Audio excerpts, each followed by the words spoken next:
Olá, pessoal, bem-vindos a mais um episódio da Arte de Se Relacionar. A nossa convidada de hoje trilhou a própria história, reposicionando a marca da empresa da família. Enfim, uma empresa que todo mundo adora e conhece. Empresária e diretora do grupo Hope. Seja muito bem-vinda. Muito obrigada a você, Marta. É um prazer estar aqui nesse teu programa e falando de um tema que eu adoro tanto, que é a arte de se relacionar, né? Maravilhoso. Sandra, vamos contar um pouquinho para as pessoas que a gente vê você hoje, né, Shark Tank, vê você CEO de uma empresa maravilhosa que eu amo, sou fã, e todas as últimas inovações. Tem presente para você hoje, hein? Ai, amo! Sou muito fã, mesmo de verdade, e eu acho que vocês transformaram muito a marca, você, principalmente liderando isso. E vários produtos que a gente usa, produtos de inverno que são maravilhosos, que vocês fizeram, a qualidade, tecnologia de tecido. E aí ele começou a focar nisso, os irmãos ficaram com as partes administrativas, industriais, e a Hope nasceu na indústria, numa era onde os grandes negócios se faziam na indústria. Então, ele começou a crescer em multimarcas, armarinhos, não existiam redes de lingerie. Eram lojas de várias coisas, lojas de departamento que vendiam várias marcas, várias coisas, e vendiam Hope. E aí eles cresceram bastante, tem uma história muito importante em inovação, principalmente em produtos e em comunicação. Já nessa época? Que vem desde antes de eu chegar, sim. Que vem, para você ter uma ideia, outro dia eu estava vendo, eu liguei a televisão e por acaso estava no Canal Brasil, e aí apareceu um filme que chama Terra Estrangeira, com a Laura Cardoso, um filme muito assim importante, e se passava no Minhocão. E a todo momento no filme, em vários momentos do filme, aparecem os painéis da Hope. Vários documentários. Eu comprei uma obra de arte do Walter Carrasco, que é uma foto justamente de um local onde tinha um painel da Hope, e tinha uma intervenção, enfim. Mas, então, comunicações que marcaram uma época e que vem desde antes de eu chegar. Então, tinha isso da inovação nos produtos, na comunicação. Eles cresceram, prosperaram bastante. Imagina, a Hope do Ceará. Nessas, os meus tios não queriam, porque já estavam numa situação bem confortável. Imagina, eles chegaram com centavos no bolso e tinham crescido, prosperado bastante. Eu já nasci numa situação muito mais confortável e eles não queriam arriscar, não queriam ter esse trabalho, eles já estavam bem financeiramente. E meu pai não, com aquele sangue nos olhos de querer crescer e prosperar mais ainda. E ele decidiu, então, fazer uma cisão, onde os meus tios ficaram com a marca masculina do grupo e meu pai ficou com a Hope, que era a grande paixão dele. E nesse momento, final dos anos 90, eu decidi entrar na empresa. Você tinha quantos anos? Eu tinha 22 anos. Foi sua escolha? Foi a minha escolha. Eu já trabalhava com meu pai numa parte de imóveis. Eu nunca imaginei, tá?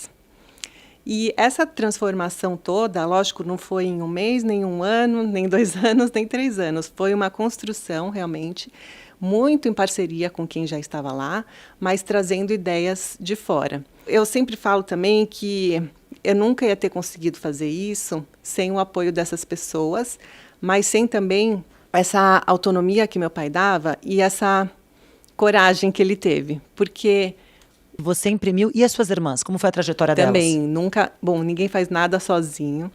Eu que decidi entrar em primeiro lugar, mas aí eu dei a ideia para as minhas irmãs, ela falou, ela entrou, então também queremos entrar. E aí elas entraram e realmente fizeram a diferença, porque elas me complementam. A gente se complementa, na verdade, né? E cada uma tem um olhar, uma mais perspicaz, outra é mais técnica, e aí a coisa... E a gente... Porque eu sempre falo assim, sócios... É bom que sejam complementares, senão dá muito atrito. Com certeza. Né? E senão a gente tem um desperdício de energia, né? Se tem 2 pessoas fazendo a mesma coisa. Lógico. Né? Então, é uma fórmula que deu muito certo, assim. E como que foi você, quando você virou CEO da empresa, como é que foi isso dentro da família? Como é que foi esse momento, essa comunicação? Eu não sou CEO e eu nunca fui CEO. E não pretendo ser CEO da minha empresa. A gente tem hoje uma estrutura totalmente profissionalizada, onde a gente tem profissionais em cada área estratégica da companhia, nível de diretoria, gerências, e um CEO que é fora da família. O CEO, porque na verdade a minha imagem sua é como Sim. dona da empresa, essa é a imagem que a gente tem. Eu hoje tenho um cargo de diretora institucional. Tá bom. Porque eu sou realmente essa porta-voz. Isso, porque como porta-voz a gente coloca isso na nossa imagem. Exatamente, mas e uma coisa que eu acredito muito é que uma empresa, quando cresce, prospera, se ela tem condições de contratar profissionais de mercado que possam fazer o que ela faz e liberar o tempo que eu tenho, no caso, para fazer coisas mais estratégicas ou que faz até coisas assim corriqueiras e que faz muito melhor do que eu faria. Hoje eu tenho minha área de marketing, tá? Minha paixão, ou produtos, né? Desenvolvimento de produtos, estilo. Eu tenho hoje estilistas que são muito melhores do que eu já fui um dia. Eu tenho diretora de marketing muito melhor do que eu já fui um dia. E é um exercício de humildade, né? Mas é algo que a gente tem que colocar numa caixinha, né, o nosso ego, para poder fazer a empresa crescer e prosperar cada vez mais.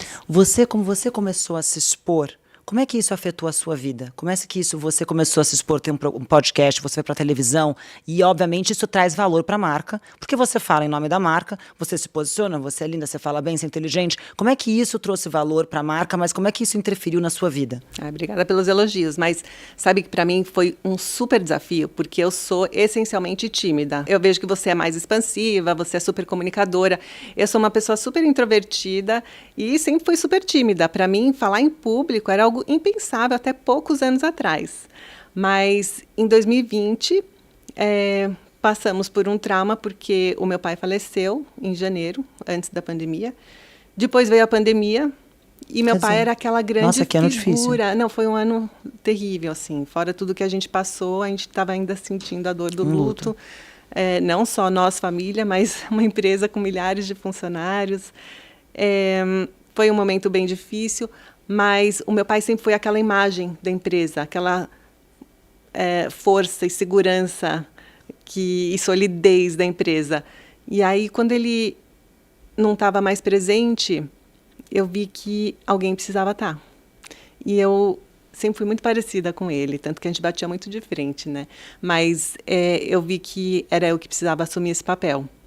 E depois, quando veio a pandemia, mais ainda, porque eu tenho franqueados, que são tipo sócios nossos, né? Eles investem na nossa marca, no nosso negócio, acreditam, sonham Lógico. junto.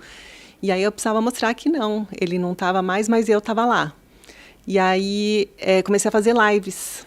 Eu que nunca tinha feito uma selfie olhando para o celular, comecei a fazer lives, né? Para os seus franqueados. Para os meus franqueados, para que você já estar era uma perto rede deles. grande. Isso, para mostrar que eu estava lá presente, que a gente vai superar isso juntos, tudo que a gente estava fazendo, além de todo o plano, né, de crise que a gente montou, de apoio para eles, tanto financeiro quanto psicológico, enfim, em todas as áreas. Eu queria mostrar que eu estava lá presente, e toda semana e assim, a adesão era 100% nessas lives. Todos os franqueados, sócios participavam dessas lives. E aí eu fui vendo como isso era importante, sabe, Marta? Eu vi como que é importante a gente se relacionar e ter essa coisa de estar presente para as pessoas. Foi uma disrupção para mim, foi um momento importante, foi meio sem querer, mas que é uma fórmula que eu vi que eu precisava abrir mais, porque do mesmo jeito que os meus franqueados precisavam dessa proximidade da marca, os meus funcionários, os colaboradores, todo mundo precisava desse apoio, de saber quem estava lá, né? De quem estava lá por trás, de tudo. Os meus clientes também, por que não?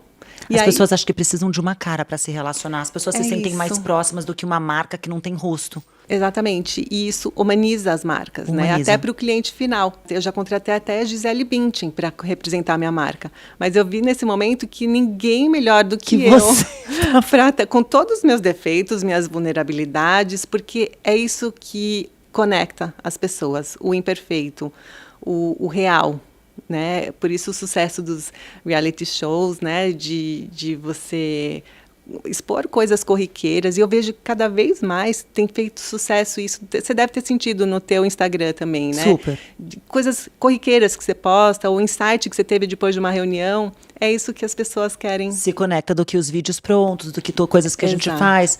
É difícil se expor, mas assim, você, no caso, tinha controle sobre o seu conteúdo. No meu caso, tô dentro de uma instituição, a instituição é sua, então você sabia o que você quer liberar ali ou não. Agora, você estimula os seus colaboradores hoje a serem embaixadores da marca? Sim, cada vez mais, mas também é uma empresa tradicional, não é uma empresa nova de tecnologia. Não. Apesar de parecer uma empresa nova, né? Você vai numa loja Hope hoje, Gente, você acha que ela nasceu ontem, né? Porque tem produtos e comunicações muito assim em cima do que está acontecendo na atualidade, mas ao mesmo tempo tem essa coisa da tradição que a tua avó já usava, a tua mãe usava e vai passando de geração em geração, né? E eu vejo que os clientes realmente querem se conectar com essa história, esse storytelling todo, sabe? Eu queria que você falasse um pouquinho, você mencionou sobre esse momento difícil de 2020. Como é que você lida? E hoje em dia, o que você pensa que são os próximos planos para a companhia? Você se envolve, dado que você fez tanta inovação, você posicionou a companhia, assim, você mudou, né? Você falou que vocês eram uma classe, acho que era CD que você imaginou, e vocês hoje em dia são AB, não são? Era bem popular, hoje a gente atende A, B até C, e cada vez mais a gente está ampliando o nosso portfólio de produtos para ser cada vez mais acessível. Porque o que a gente viu é que a gente pode ter, sim, qualidade, pode ter design, pode ter conforto, mas pode ter um preço acessível, porque o nosso preço médio, ele não é que nem um carro, que nem um apartamento, que nem uma geladeira. É um produto de fácil acesso para várias camadas da população. E a gente não precisa, apesar de toda essa transformação que foi importante naquele momento, né, de agregar valor, de trazer informação de moda para um produto que fica escondido, né, que muitas pessoas não dão valor. Toda essa transformação foi muito importante naquele momento. Parceria com estilistas, celebridades para as campanhas de moda, várias inovações que a gente trouxe para o setor que beneficiaram não só a marca, mas o setor como um todo. E a gente viu que o nosso core é o básico bem feito. E isso não precisa ter um valor muito exacerbado, não precisa ser para poucos, pode ser para todo mundo. Você perguntou de futuro, né? No ano passado, a gente fez, pela primeira vez, no final do ano passado, um planejamento estratégico feito por uma consultoria externa, para ter justamente esse olhar externo que... É super importante essa dica, gente, que ela está dando, porque às vezes a gente está na nossa bolha e apesar dela ser muito inovadora, ela contratou uma empresa de fora para mostrar, né, para apontar aquilo. Exatamente. E eu vou te falar, foi um chacoalhão, viu? A gente ouve um monte de coisa que a gente Você não quer ouvir. A gente sai da nossa zona de conforto, mas é aquela coisa que é necessária para você realmente ter uma visão de fora, ver as oportunidades que você pode estar perdendo, porque você está fazendo sempre lá a mesma coisa, por mais que você está fazendo inove, bem feito. Está fazendo bem feito. Então, foi realmente esse chacoalhão que a gente precisava para ter essa noção. A gente já estava trabalhando numa linha básica mais acessível, mas agora a gente viu a urgência disso, porque eles detectaram que a gente tem uma marca muito forte, que é a marca líder no setor, mas que a gente estava perdendo muita oportunidade. Que se a gente fosse mais acessível, a gente ia estar mais disponível para uma parcela maior da população. Então, a gente está trabalhando nesse sentido. Esse é um ano de muitos testes, a gente está lançando várias coleções, agora estamos lançando uma que é super acessível. Imagina, calcinha R$29, sutiã R$39. Que legal. Qualquer um pode comprar. Sim. Qualquer um que compra em loja de departamento, qualquer um que compra nessas chinesas importadas que não tem qualidade, mas com uma qualidade Hope, porque sabe? você mantém a indústria, né? Você mantém a fábrica, então Exato. você consegue produzir. E a fábrica virou um valor importante nosso, porque a gente permite com que a gente tenha margem para poder fazer esse tipo de inovação. E fazer os testes também, né? Porque você não consegue testar tanto assim quando você não tem a cadeia inteira de produção. Exato. E manter a coisa da qualidade e do design. A gente tem a cadeia toda, né? Do estilo, do desenho, do produto, os protótipos, a indústria, e com as franquias a gente tem até o ponto de venda final. Para uma empresa sobreviver os primeiros 3 anos, depois 10, 20, 30, 40, 60, ela tem que se reinventar a todo momento. Não adianta você achar que aquela fórmula que você está fazendo é eterna. A gente tem que se desafiar, tem que sair da zona de conforto e inovar, trazer coisas novas para o mercado, porque senão alguém vem e passa por cima, né? Não, total. E como é que foi a TV para você? Você tímida, TV, aí depois 2022 Forbes. Como é que é esse caminhar para você? Eu sei que pode ser natural, mas como é que foi? Não, nada natural. Eu vejo assim, por um lado tem essa coisa da timidez, por outro tem a coisa de você poder impactar mais vidas. Eu acho que é isso que me move nessa direção. Eu, dentro do meu ecossistema de negócios, com meus franqueados, com meus funcionários, colaboradores, fornecedores, eu estou naquele meu ambiente, na minha zona de conforto, e já era uma exposição que eu via necessária, mas que eu atingia lá aquele grupo de pessoas. Quando eu tenho a oportunidade de me expor na televisão, na Forbes e em outros veículos que têm uma abrangência maior, eu vi essa oportunidade de conseguir, e a responsabilidade também, né, de criar conteúdos, de dar para o outro informações enfim, aprendizados que eu tive nessa minha trajetória até agora, que possam ser úteis para transformar a vida de outras pessoas. Então, é isso que me motiva, é isso que me move. O Shark Tank foi uma experiência assim, muito gratificante na minha vida, porque você poder aproveitar o teu know-how, o teu capital também, mas para fomentar outros negócios que não só o teu, você acreditar no sonho de uma outra pessoa e fazer ele acontecer, né? Ajudar a pessoa a fazer acontecer, é muito recompensador. E você conseguir também ver novas ideias, porque às vezes, de novo, a gente fica às vezes na nossa bolha, né? Então você deve ter visto um monte de coisa legal, um monte de coisa ruim. Aprendi Mas você muito, aprende, né? Aprendi muito com os negócios que eu participo, né, hoje, e com aqueles que não deram certo também. Né? A gente aprende muito nessas trocas que a gente tem. Não, né? com a mulher tem outro trabalho. Agora, como é que você administra a sua rotina, tendo uma rotina de trabalho tão intenso, né? E com tanta responsabilidade, como você falou, como você administra a sua rotina em casa? Busco dar prioridade para a minha saúde, para o meu bem-estar. Eu passei por um problema de saúde grave há muitos anos atrás e que foi um clique que eu vi que eu precisava mudar meus hábitos. Então, passei a me alimentar de forma diferente, me exercitar com mais constância, e então eu uso as minhas manhãs para me ter como prioridade, porque se eu não tiver saúde, ou se eu não estiver bem mentalmente, espiritualmente e fisicamente, eu não vou ser a melhor pessoa para a minha organização. Então, tudo vai desabar, né? Tudo desaba em volta, né? Então, para ser essa fortaleza, eu preciso estar bem comigo mesmo. Então, as minhas manhãs, o início das minhas manhãs são meus, e depois assim, as pessoas me perguntam, como é que é equilibrar todos esses pratinhos? Não tem equilíbrio. Não sei como você faz, Marta, mas eu não vejo um equilíbrio. Eu acho que a gente vai correndo para quem precisa mais da gente naquele momento. Tem uma hora que é um filho, tem uma hora que é a empresa, uma área da empresa, tem vezes que eu tenho que viajar lá para o Ceará para visitar a fábrica. Enfim, a gente vai administrando os problemas conforme eles vão aparecendo. Exatamente isso, exatamente isso. Mas você sente, em algum momento, você teve culpa? Porque muita mulher tem culpa. Você teve isso? Nasce uma mãe, nasce a culpa. Entendi. Não tem jeito. Então, culpa a gente sempre vai ter, mas a gente tem que administrar. E como estão seus filhos hoje? Estão ótimos? Ai, graças a Deus. Estão vendo? Estão ótimos. Estão bem criados, sobreviveram. E admirando a mãe. Eu era aquela mãe, eles me pediam muito assim para buscar na escola. E quando eu ia, via que todas as mães estavam lá. Eu era aquela mãe que trabalhava, que nem uma louca, que nunca ia. E quando ia, era assim, todas ficavam assim, nossa, você por aqui vai chover hoje. Mas eles se acostumaram com isso.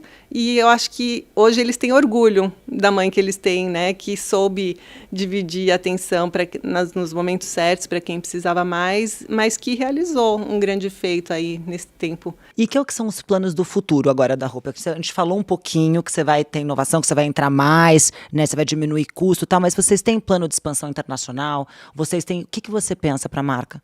Para continuar essa história do seu pai, para a gente chegar nos 100 anos? Sim, vamos chegar, se Deus quiser, e com muita prosperidade. A gente tem esse plano, então, agora, para a gente aumentar o nosso público endereçável. A gente viu que tem muita oportunidade ainda no Brasil. Ainda no Brasil.